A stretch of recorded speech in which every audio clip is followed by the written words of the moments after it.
Hi guys, हामी चाहिँ आज फ्यामिली नै नारायणहिटी दरबार भिजिट गर्न आएका छौँ। आज स्पेसल हाम्रो बाबुको लागि चाहिँ हामी आएका हौँ र म चाहिँ 10 इयर्स अगाडि आएको थिएँ यो दरबार र मैले बिर्सिसकेँ के थियो के थिएन भन्ने कुरा मैले पनि बिर्सिसकेँ। सो म पनि एकदमै धेरै एक्साइटेड भइरहेको छु र अनि मिनी ब्लग चाहिँ गर्छु बनाउँछु भनेर म चाहिँ भिडियो खिच्नतिर लागेँ होइन।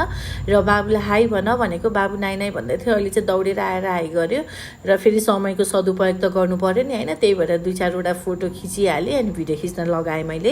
ऐसा कभी हुआ है क्या तारों के बिन रात बनी, चंदा के आने से तो रात में वो बात बनी, माना कि इश्क मेरा जैसे कोई है सितारा तेरे ही आसमां। हामी चाहिँ दरबार भिजिट गरेर बाहिर निस्किसकेका छौँ र दरबारभित्र गएपछि चाहिँ मलाई एकदमै धेरै नरमाइलो लाग्यो है। अनि मलाई एकदमै धेरै नरमाइलो लाग्यो। राजा रानीलाई धेरै मिस गरेँ मैले।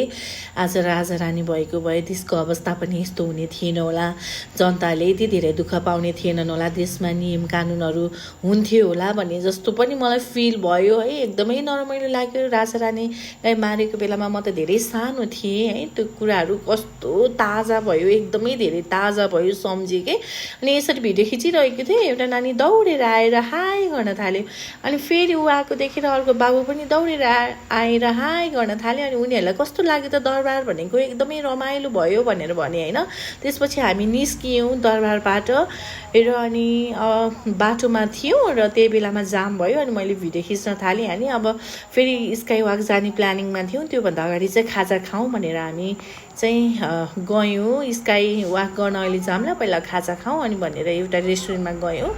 सो हामी चाहिँ मामु छोरा मिलेर के को डाइटिङ न साइटिङ होइन, एकदमै यम्मी यम्मी खाजा खायौँ। अनि त्यसपछि हामी स्काई तर्फ लाग्यौँ स्काई वाक गर्नलाई। सो हामी कमल पोखरी पुगिसकेका छौँ र बाबु चाहिँ एकदमै धेरै खुसी भएर दौडेर गएर फुलिरहेको ठाउँमा ढुङ्गामाथि गएर बसेर एकदमै स्टाइल पारेर बसिरहेको छ।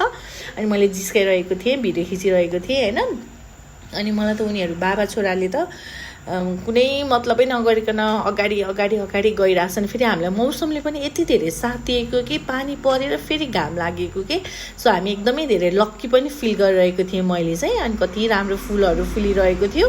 सो उनीहरूको चाहिँ मेरो भिडियो नखिचे पनि उनीहरूको भिडियो भने पनि खिचिदिन्छु भनेर म चाहिँ भिडियो खिच्न थालेँ। र अनि हामी चाहिँ माथि गयौँ होइन। र माथि गइसकेपछि बाबुलाई चाहिँ स्काई वाक गर्नलाई एकदमै डर लाग्यो। म जान्न हजुरहरू गइस्यो भन्दै एकदमै धेरै एटिट्युड देखाइरहेको थियो। अनि उसको बाबाले चाहिँ उसलाई समातेर बिस्तारै हिँडाउनु भयो।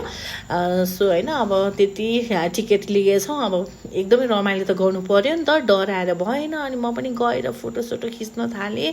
अब भिडियो पनि खिचेँ, फोटो खिचेँ होइन, बाबाको पनि भिडियो खिचेँ।